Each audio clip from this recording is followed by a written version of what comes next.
కర్ణాటక ప్రభుత్వం మంచి చేసిన వాటిని మంచినే చెప్పాలి, చెడు చేసిన వాటిని చెడే చెప్పాలి.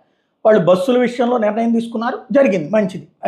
అదే సందర్భంలో ఏదైతే వక్ఫ్ పేరుతో అక్కడ ఉన్నటువంటి హిందువుల ఆస్తులు లాక్కుంటున్నటువంటి సందర్భంలో ప్రభుత్వం చోద్యం చూస్తుంది, అది తప్పని అనుకోవాలి.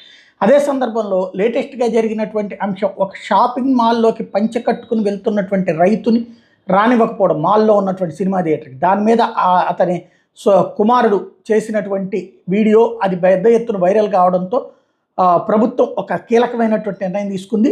ఆ మాల్ మీదన ఆగ్రహం వ్యక్తం చేయడంతో పాటుగా మాల్ మీదన చర్యలు తీసుకుంది. సెక్యూరిటీ చేసినటువంటి ఆ తప్పుకు గాను 7 రోజుల పాటు మాల్ని మూసివేయమని ఆదేశించింది.